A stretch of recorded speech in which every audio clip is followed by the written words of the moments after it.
Good morning, everybody. This is Gideon Blau with the Clean Tech Hub. We are here together a new day with a new entrepreneur, this time with Frans. He's the founder of Pura Mondo in Europe. We will be talking about a lot of different topics, biosolvents, nature, and how we can make a greener future together with Frans. But before we do that, we just want to mention to you that Frans, together with his team, is participating in a program that we are doing together with the UK embassies. So it's not just the UK embassy here in Colombia, but also partnering with the different diplomatic posts of the UK in Argentina, Chile, Mexico, Brazil, and even the Caribbean. So we have a lot of different participants on this program, the UK LATAM Clean Growth Program that we're collaborating on together with them. We have had a lot of participants already where you can watch on our YouTube channels and different other socials. Together with Frans, we're going to be talking about a very interesting product today. Frans, good afternoon for you. How are you? Good morning, Gideon. Good afternoon. Yes, I'm doing fine. Yourself? Doing good, great. So Frans, he is the one of the co-founders of Pura Mondo. And we will be talking about their product, which is a biosolvent for the petrochemicals industry. Before we dive into the product, of course, we first want to know a little bit about Frans. Who is Frans? Where did he get his passion for becoming a climate combatant, taking action against the global climate change? Frans, tell us about this journey, this personal journey of yours. Yeah. Thanks a lot for being part of this adventure together with yourselves. So we're myself. I'm Dutch, like yourselves. I'm from. I've studied chemical engineering. I've been very much involved in energy, in chemical distribution. And the last couple of years, I've been giving a considerable thought on, okay, how can I be also part of making the world a little bit better, a little bit cleaner, a little bit better for the next generation. And by good coincidence, we came across TechNow. That's they invented a product that is able to absorb oil spills. So it's a sustainable product. And I thought, hey, this was a good, at that time, it was a good moment for me to start Pura Mondo, help Carlos with his project to make the world a little bit cleaner. And so we started Pura Mondo at that time. Very good. So Frans, because you've been working in the chemical industries for, let's say, for a long time, and I know we have been on a journey to find different solutions for that industry in order to become more, let's say, more sustainable. Mm-hmm. How difficult actually is it to find these bioabsorbents or biosolvents in order to make that next step in the sector? How difficult is it? It's very easy. Yeah? So it's a product that's used everywhere already. What's currently the interesting part of it? It's usually they use mineral and synthetic products. So it's a lot of companies use polypropylene. A lot of companies use sapiolita.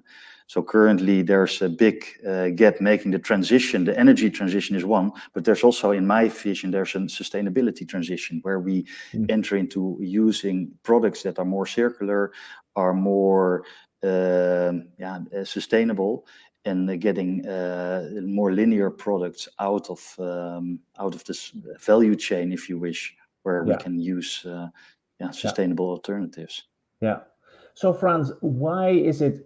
Because if it's not that difficult, let's say in sourcing these types of products, etc., why aren't we using it more? Has it to do with scaling? Is it a question of accessibility? Is it a cultural thing? Why aren't we using it more? That's a very good question.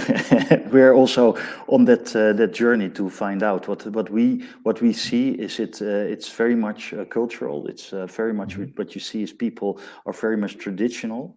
So they use a product, they are happy with the product, and they keep on using it. So it's very often it's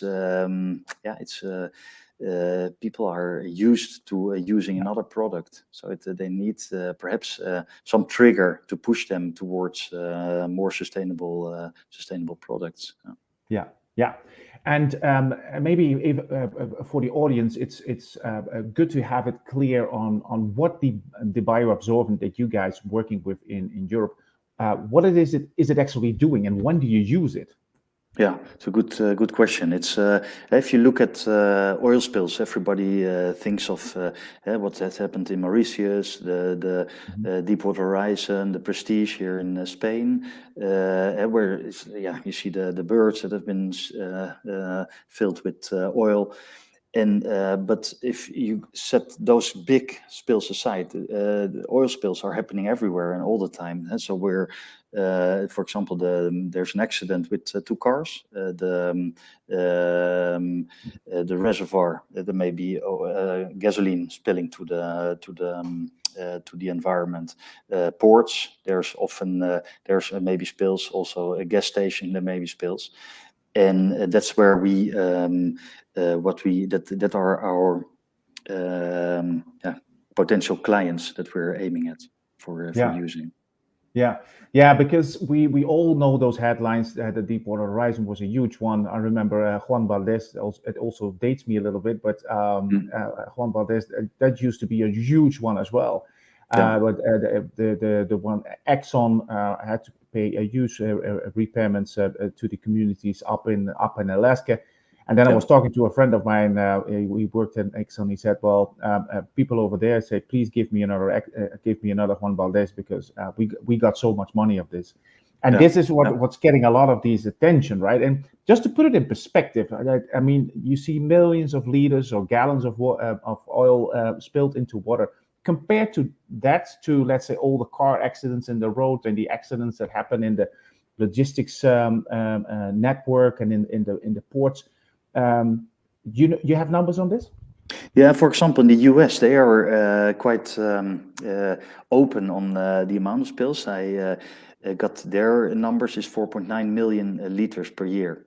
They're spilled, so which need to be recovered. And I don't have any data on how much is actually recovered of that the oil that is spilled to the environment. But I can imagine that it's not huge. There's a lot that may already be vaporized to the environment. Some products may just go into the water. And, so it's 4.7 million liters every year. Every year, exactly. Yeah. And so that's almost like having a Deepwater Horizon happening every year. I think it's a little bit less, but it's and you must take into account that a lot of these products may be actually be absorbed and may be recovered. But it's you're right that it's more decentralized, if you wish. It's a small spill over here, it's a small spill over there. It's not one big spill at one point in time. Yeah, and I think that's of course where it's missing headlines every time. We've all seen these car accidents on the road where you see huge splashes of oil or gasoline on the road. Exactly. We know how this is actually, but if you do the math and you see the huge amounts, I mean, this is a huge problem that you guys are tackling, right? Exactly. Yeah. Well, what I think is the big challenge is that currently, the most what I already mentioned is that most of the companies, they use polypropylene and they use mineral adsorbents. So right now they should make the step towards more sustainable adsorbents in these type of cleanups, if you wish. But there's a huge opportunity here. Yeah. And I mean, so it all comes down. I mean, if you talk about micro spills, you want to get your product into the hands of the persons that can help during those micro spills. That's different than putting it on a boat and fixing, let's say, a huge oil spill in the water, where you can get to with a couple of boats. So I think a lot of things in your organization also has to do, how can you penetrate that distribution network to get it into the hands of those people? Tell us a little bit about this. So what is what we are aiming at right now is that, for example, also in the Netherlands, most of the government, they're very much involved and responsible for cleaning up, for example, spills in the water, so offshore spills in the ports. Also, if you wish, also the fire brigades, they're responsible for the cleanup. So you're completely right. What they are typically, they got their absorbents in their central stores, and from there it will be distributed to the different users. But what you can imagine, it's also, for example, big manufacturing plants. They got their lubricants they use in their turbines, their pumps, etc., and they may spills also. And so once in the manufacturing site you have a spill, you also would need some sort of absorbent to isolate these spills. So, but for that, in that sense, we are looking for distribution partners. So to help us distribute and find the final product, help that find its way to final customers. Yeah. Not sure if that's a question you were asking. No, it is. Yeah. It is. I mean, the challenge is you guys need to penetrate a huge distribution network of different help. So you're talking about the fire brigade, but I can assume there's a lot of other organizations where you need to get it into their hands. I can imagine there's a lot of oil spills going on with oil pipelines. So organizations that run those distribution networks, port authorities, maybe even airports. So there's a lot of different agents that you guys need to engage, and I'm just very interested in how you guys do this, because I think that is one of the biggest challenges that you guys are trying to solve here. Exactly. We started this journey, say half a year ago. So we're currently we're very much trying to get these type of companies interested in joining in this journey. So we're very much. We don't think we can do it ourselves. So we are very much looking for partners, both for production, for distribution, and together help the product find its way to the final customers.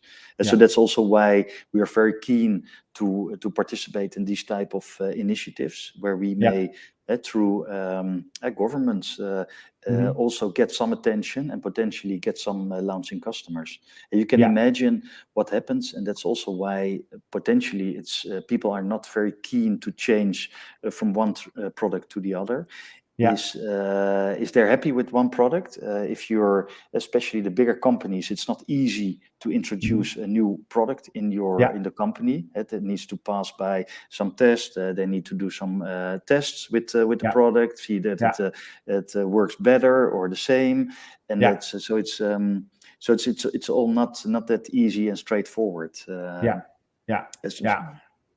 I think that's a very good point there, and we with a lot of in the programs that we working with a lot of startups, we often talk about you have to have like a 10x difference. So it's either you're 10 times cheaper, and if not, then you need to be 10 times better, right? And there's in order for people to especially in traditional sectors to really convince them. And what I really like about your product, and I really like to go into that now for a second, is let's say if you look at the entire life cycle of this bioabsorbent that you guys are using, because we're basically now compared, let's say, with the synthetic absorbents and the bioabsorbents. So this is from let's say from the cradle to use, but after the use, what are you guys doing and how are you different with your product? You already touched on to circular to the fact that it's circular. So can you please elaborate on that? Yeah, good question. It's a fair point what you're making, and I think it's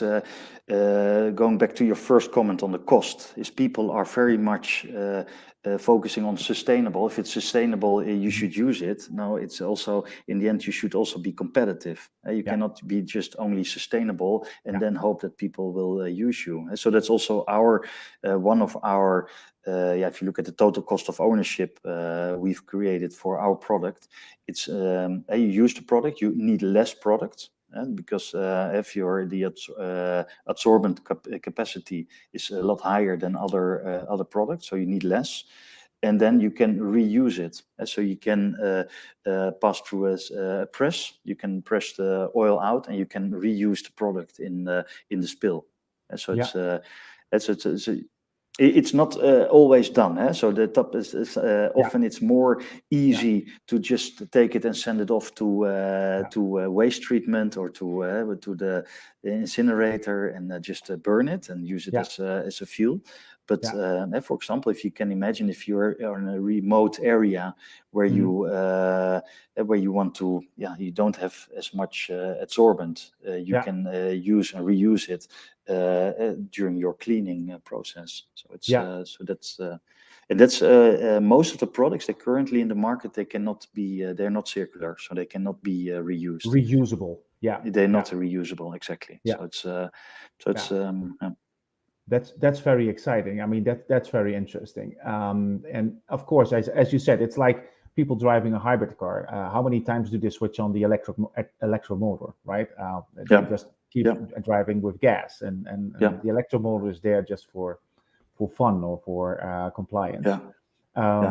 So yes, I understand where you're coming from, but still, this is a very interesting point, and it could be, and maybe you have an interesting use case that you already saw in Europe, fire brigades that are interested in this, or other clients that think in remote areas, as you said, that think of reusing this product. Has this been tested in pilots with your clients? They've done it mainly in Colombia. They have that experience. So where they currently I think one of the most interesting case studies they have is with Terpel. One of the big you use so they got all the service stations. They got the product is used there, so you will you're based in Colombia, so you should see it. So it's on the gas stations. They got this kit where they can use, and typically it is then it's covered. It's they collect it, they isolate it from the rest, and then it's sent back to a central point where they can reuse it. But as you can imagine, it also depends on your whole logistics. If you can, for example, in an area where there's a lot of gas stations, then perhaps it makes sense. But if you're just on some remote areas, then perhaps it doesn't make sense to really reuse the product. But they in Colombia they do it, and they are reusing the product exactly. No, I think that is very interesting.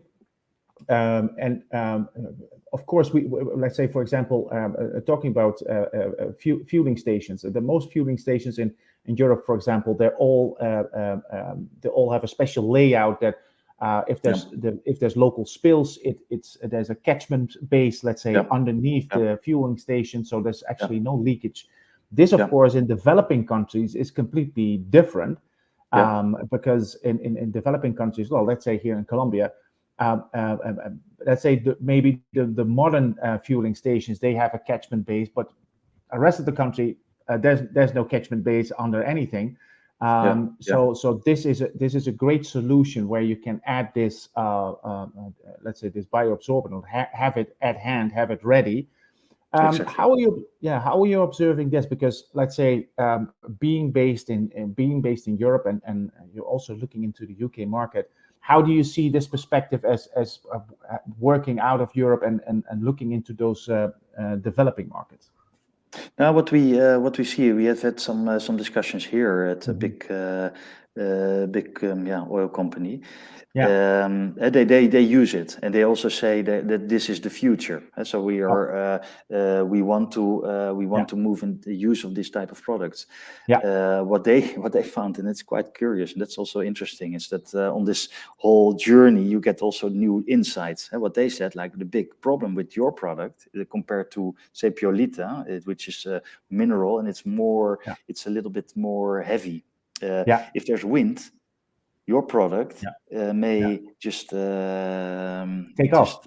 take off. Exactly. So it's Yeah. they need to be also changing their procedures in how you use your Yeah. this new product. So that's Yeah. interesting. But they Yeah. typically use here. They may have a little bit more sophisticated way to capture the leakages underneath. But the small leakages they will need to clean up like they do everywhere in the world. That's especially the big leakages. You cannot use say Piolita, but the small leakage of a bottle of lubricant or a little bit, a couple of liters of gasoline or diesel, you can pick it up with our absorbent. Yeah. So no, let's say on the use cases, right? I mean, I can even imagine having this product into every shed, next to every home. If you drive a lawnmower and it's not electric, you might want to have this because you fuel up your lawnmower and there's a spill, and then I don't know, have a bioabsorbent like your product, exactly. and damp it and make sure it doesn't happen. So also looking a little bit into the future there, Frans. What are you guys planning for? Where do you think this is going to go?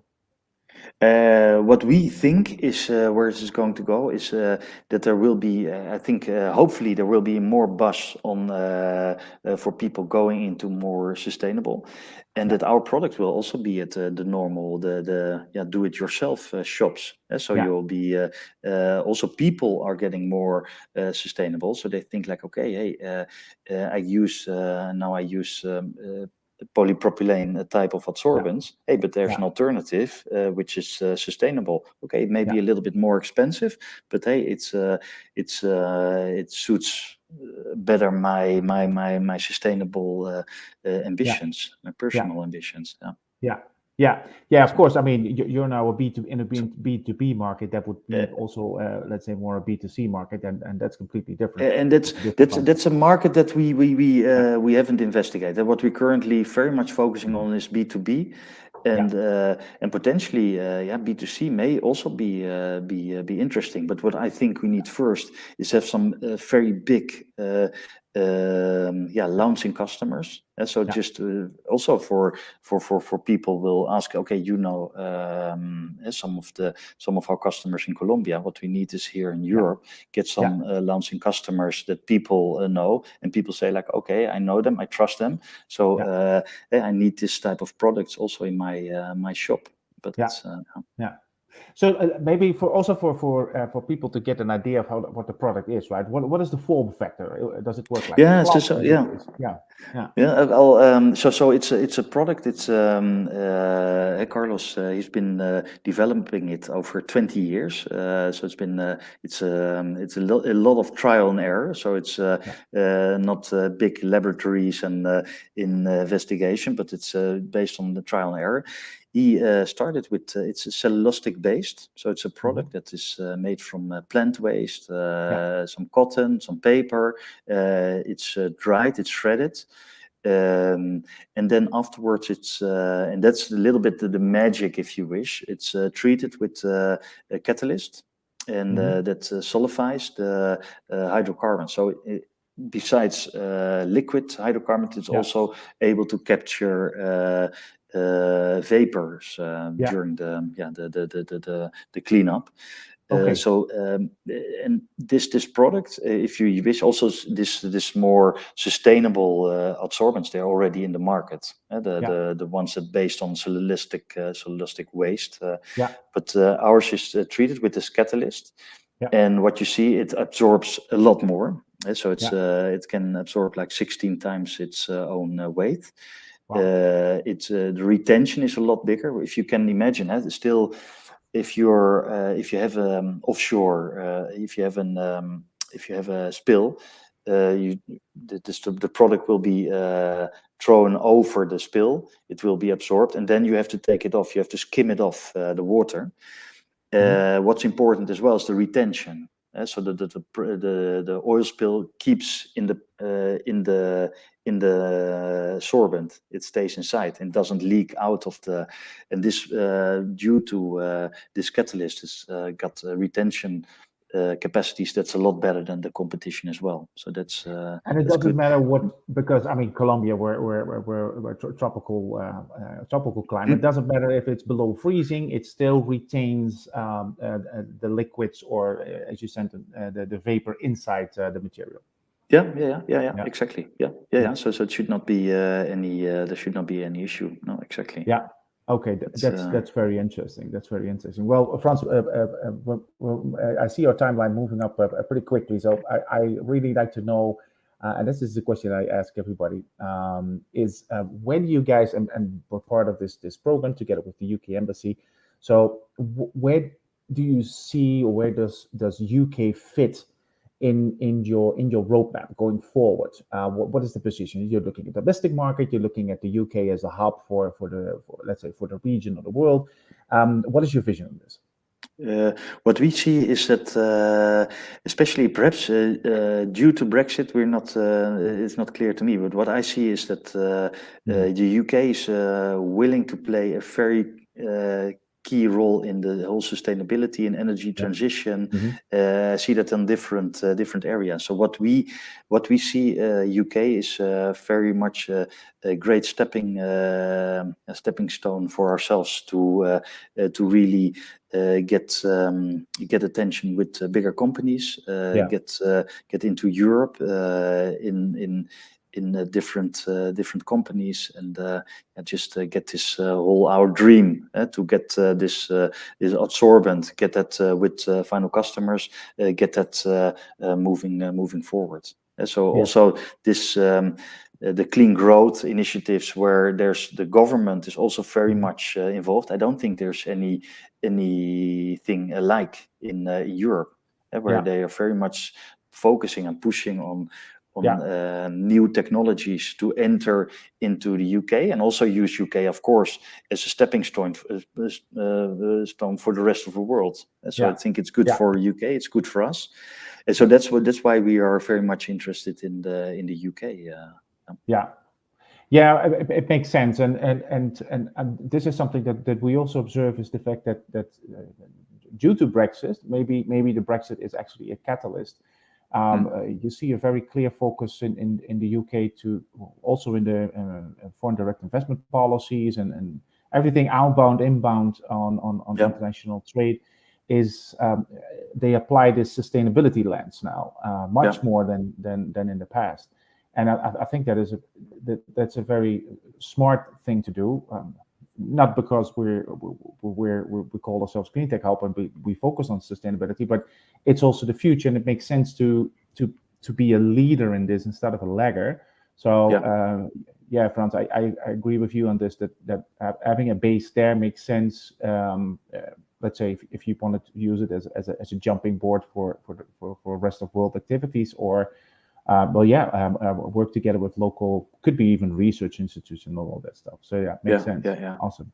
And for us, it's very it's nearby. So there's it's very easy to go to UK, start up, and we're very much opportunistic based, if you wish. For example, if the UK is going to be the big hub for us, okay, then maybe very well. Currently, we're very much focusing on the Netherlands and Spain, but then it may very well be that the UK is our place to be, and then perhaps from the UK we conquer Holland and the Netherlands. No, true, but I mean, and this goes back to a very long tradition, and most of the people here on this call I won't know this, but there's a very long tradition between Dutch and UK companies collaborating very closely, having split head officers or not anymore. Not anymore, exactly. But this happens. This has happened a lot over the past, I would say, 150 years or so. So this makes total sense that this continues to happen. So yeah, I understand where you're coming from, and this is also again a cultural thing, truly. Exactly. Yeah. So it's so it looks like a potential perfect fit. So we're very much eager to be participant in this program, and hopefully it gives us some more insights. It gives us some further leads potentially. So that's Yeah. Very good. Well, Frans, this will bring it again to the end of our conversation. I would first of all like to thank you very much for being here together with us, Frans. Yes, thank you, Gideon. Yeah, awesome. So for everybody listening in today, this was another conversation we have had as part of our Clean Growth LATAM UK initiative program. We are happy to continue having these conversations every day, same time, same place, for I think another 2 or 3 weeks. So this is awesome. You can guys listen to all the new innovations and the new tech coming out on climate change. This is an exciting platform where you can find different solutions also for your industry. So please visit our website where you can find all these solutions. It's cleantech.net/innovation platform, where you can find a lot more of these innovations. Thank you very much. See you again tomorrow, same time, same place, and enjoy the rest of your day.